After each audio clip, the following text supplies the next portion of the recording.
G'day guys and welcome to the Aussie Gooner channel. I'm Steve-O, I'm the Aussie Gooner, and I'm here today to give you the rundown between the upcoming game. That's Arsenal v Brighton. Now we need these 3 points and so do they. I know a lot of people are talking about where we've been in the ladder lately and we've been down low, relegation battle and all that. You know who I'm talking about, son, you know. But let me tell you something. I'm really confident for this game.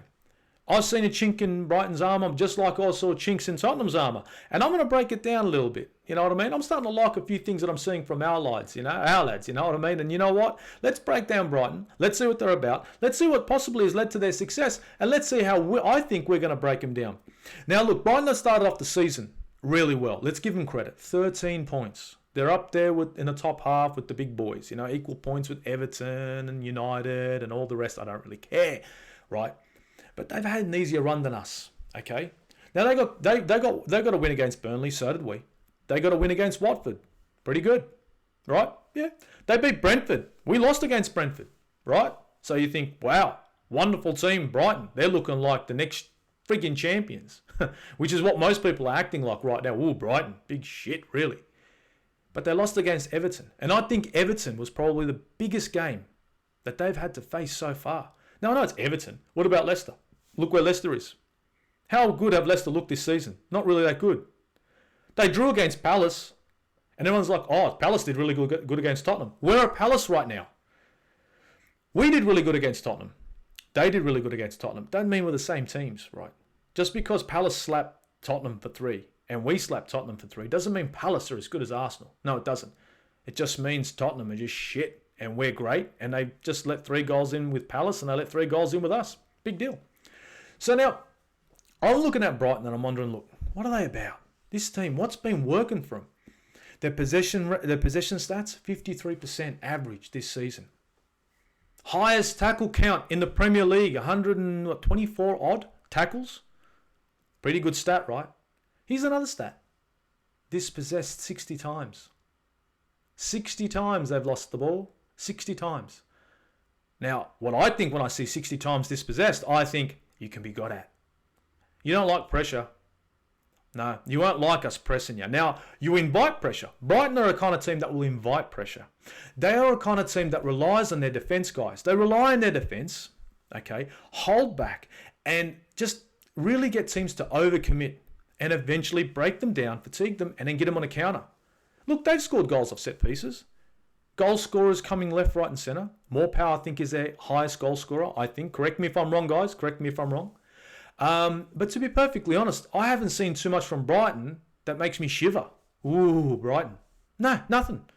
You know what I have seen? Check this out. They haven't fielded the same formation this season. They have adapted to every single team out there this season. They have changed and chopped and changed their formation every time. They played a 4-1-4-1 against Burnley.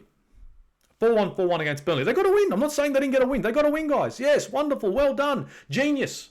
They played a 4-4-1-1 against Watford. Another change. Yeah, pretty good, right? They got it. They done it. They did great. 3-4-2-1 against Everton. Yep, happens again. They chopped and changed their formation every single time, guys. Every single time. And you know what? That's great for them, right? That's great for them. It's worked well so far, but they haven't faced decent opposition. The only decent opposition they faced was Everton. It didn't work there, right? Now, against us, what are they going to do? You're thinking, okay, they're chopping and changing their formation, Steve. What do you think they're going to do? Well, they're going to what? Field a 3-5-2? A 3-5-2 is what they could probably field against us. Bog down the midfield and pray for the best. Our weaknesses is our wings. In our formation, a 4-2-3-1, our weaknesses will be wings, right? Getting us on the wing. But I do believe we've got their number. I think we do. I think we've got them in this. And the reason why I think we've got them in this is because these guys haven't got their own style of football. So they're going to try and counter our style of football. What we need to do is go at them. Oblige. Let them know that we're going to play our formation and we're going to come at you. Because I think they won't be able to handle our attack. They couldn't handle Everton's. Now, they haven't leaked too many goals. I know what you're going to say. Oh, Steve, they haven't leaked too many goals. No, they haven't. But I think we can make them leak some goals. I reckon we can. I reckon the lot we've got up front can make that happen. And the reason why I think it's going to happen is because we've got better players on the park all round. Our formation, a 4-2-3-1, allows for that. Now, it's a very balanced formation. You can have anywhere between 3 to 4 to 5 players in attack at the same time in a transition. That's a lot to take on, especially when these players are, think about it, Pierre-Emerick Aubameyang, Odegaard, Saka, yeah, Emile Smith-Rowe, and maybe, I'm going to say a Sambi Lokonga. Now you think, oh, but that's a lot going forward. But our formation allows us to take those same players and shift them back in defence. Now you're thinking, wow, that's a lot of movement. Yes, it is. These guys are going to need an engine. Now, if you saw that game against Tottenham, we did tie down a little bit. We did tie down. And against Brighton, we're going to need to put the pressure on. So Brighton are going to be playing their usual defensive football. They're going to be laying back. They're going to be sitting back. They're going to be trying to hold on to the ball and slow the game down. And they're going to try to get us to really overcommit and hopefully get us on the counter. Now, it's worked against other teams, but it won't work against us. I know it won't work against us because we've got a better squad. We've got the better squad. Now, look, we talk about our history against Brighton, right? Our last 5 games, they weren't the best. But who won the last 2? Who won the last 2? We won the last 2. So we were on a 2-game winning streak against Brighton. We won our last 2. We've also won our last 3 Premier League games. So we're on a bit of a high right now. We're looking pretty good. We took the game to Tottenham. We didn't let them take the game to us. Brighton are a kind of team that just sit back and pray. They're sitting there on their defence and hoping that the defence is going to do all the work so that way their attackers can get at us when we're tired. Now, I don't think it's going to happen. Now, let me tell you why. Now, I'm going to break into Arsenal. This is why. Our midfield's too strong and so is our defence. I haven't seen a defensive line this good since the days of Tony Adams and Martin Keown. And I know it's early days, but I'm watching them, guys. I watched the game from the back. And we've got, Gabriel and Ben White have been immense. And having Partey in front of Ben White has only solidified that position. Right? The partnership between these two guys is phenomenal. They shut down Kane. Kane didn't exist in that game against Tottenham. The guy was gone. He was Harry Houdini. He didn't know what he was doing. He was not a goal threat at any time. Now, Son got a goal, and we all know how he got that goal. We got that goal because that ball should have been played out. Moura and Xhaka were both down. But you know how Tottenham are. They'll take a goal against Arsenal any which way they can get it. Any which way they can get it. So he got a goal. Big deal. We can't blame Takahiro for that. No, I don't blame him for that. I don't blame him at all. I think Takahiro has been outstanding since he's come to Arsenal. Takahiro is the Ozaguna's hero right now. He's looking phenomenal. So look at our defensive line. Ben White, Gabriel, Takahiro in wonderful form. Superb form. And then you got Kieran Tierney. Last season, look at him. The season before. Ever since he's come to Arsenal, right, this guy's been phenomenal. And even when he wasn't playing for Arsenal, he was looking phenomenal. I think he's going to be up for this, just like he was up for it against Tottenham. Our back line is too strong. Aaron Ramsdale in goal. Wonderful. His commitment, his strength inside the box, he commands it. He commands the box. He commands his position. Ain't nobody going to take that away from him. He's looking too strong at the moment. The relationship that he's built up with the defence is a relationship that usually takes anywhere between 3 to 4 months minimum. The communication's wonderful. So I don't think they can get to us in a transition. I don't think I'm phased. I don't think even if we overcommit, they could score against us. Now our midfield is phenomenal as well. Thomas Partey had another game that was phenomenal against Tottenham, and he'll have another one against Brighton. Brighton are going to have to shape up against us, and they're going to have to shape up any which way they want. They're going to come at us, what, a 3-5-2? Good luck. Come at us with a 3-5-2. Bog down the midfield and try to slow it down. Go for it. Bog down the midfield. I don't think it's going to be good enough. I think with the current squad that we got, we're going to get this.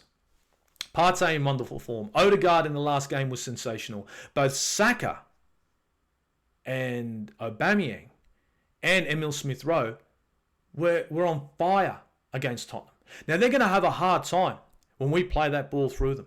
We're going to play balls through and we're going to play it hard. We're going to play that game that we played against Tottenham against them. We're going to put the pressure on. That's what they expect and that's what they're going to get. But they're going to have to see if they can handle it. And what I'm seeing at the moment in our midfield and the defence, I'm liking it, guys. I'm liking the defence and I like it a lot. And I don't think they're going to score against us. I really don't. I think we're going to go and shape up at them. I think we're going to press them. I don't think we're going to harry them. I don't think we're going to make them make mistakes. They're going to lose the ball, and we're going to make them pay for it. Now, honestly, I look at our back line, and I've already discussed it. They look great. The midfield is looking strong as well. Now, we did have Granit Xhaka starting that Tottenham game. I didn't want it to happen, but it did, right? Now, look, correct me if I'm wrong. Tell me what you guys think. Do you guys think that Granit Xhaka should have started the game, okay, against Tottenham? Now, he played a great game. I don't think anyone can argue that. Now, look, tell me what you think. Did you think Granit Xhaka played well against Tottenham? And do you guys think that Granit Xhaka should have started that game against Tottenham? See, right now, Granit Xhaka is out with a knee injury, right? He's out. So we need to replace Granit Xhaka with a midfielder. Now, in the current formation that we're running, we can't have two like-for-like midfielders. We can't have two box-to-boxes. We can't have two CDMs. The formation requires a box-to-box. So let's be honest. Who do you guys think is going to go in there? I think it's going to be Sambi Lokonga. And I think you'd be crazy not to start Sambi Lokonga now, because he's a great box-to-box. I think he's a better option than Ainsley Maitland-Niles. I think he's more aware. I think he's more aware defensively, and I think he's more aware when it comes to an attack and a transition. I think he's quicker than Maitland-Niles. When I mean quicker to react. So when he's got a defender on him, he's quick to pass the ball, or he's already ready to offload to a defender or a winger. I'm also looking at him, and he's good to put a pass in. So as a box-to-box, I think he's the best option we have right now. He's young, and he's ready to rumble. So Sambi Lokonga's got to be the man. He's got to be the man in there. Now, look, correct me if I'm wrong, guys. Tell me what you think. Do you guys think Sambi Lokonga should start this game, or is it going to be Ainsley Maitland-Niles? Now, you guys can't tell me it's Mohamed El Neni. I just said it. You can't have two CDMs, but hey, do you guys reckon we should run two CDMs against Brighton? I don't know. How about this? Do you reckon we shouldn't play a 4-2-3-1 against Brighton? Tell me what you think. But let me tell you one more thing. Guess what formation Brighton haven't played against yet? 4-2-3-1. Not one of the teams they've played runs a 4-2-3-1. Can they adapt to it? Can they adapt to us? That's a question. What do you guys reckon? Do you think we got this? I think we got it. I think we got it easy. I don't think they can break down our defence. I don't think they can get us on a counter. I don't reckon. And I really do believe that we can get them. I really do think that. The Aussie Gooner is friggin' G'd for this game. I know we got this win. I know we got these 3 points. I want my 3 points now. Give me my 3 points now, yeah? I'll take that now. Give me that. Go away. I need to climb this ladder. You know, I've got games to play. Real games. And Brighton ain't no threat. Okay, guys? I'm calling this game. I'm calling this game that we're going to take the game to them, and I'm calling it 2-0. I'm confident in every single player's ability there, and I think we're going to take the game to them. I think Brighton are going to sit back, and we know they are, and I think we're going to press them, we're going to harry them, and we're going to put a goal against. We're going to put one goal against them, and they're going to try to come at us, and we're going to put another one. And that's when it's going to fall apart for them. So, guys, look, tell me what you think below. Do you guys think that we can beat Brighton? Do you guys think we're going to take 3 points away from Brighton? Or is it going to be a draw? Or a loss? What do you guys think? I think we're going to win this. Now, do you guys agree with the formation? Do you guys think that 4-2-3-1 is a good idea against Brighton? Even though I've told you guys, guess what? They haven't played a team that's fielded that formation.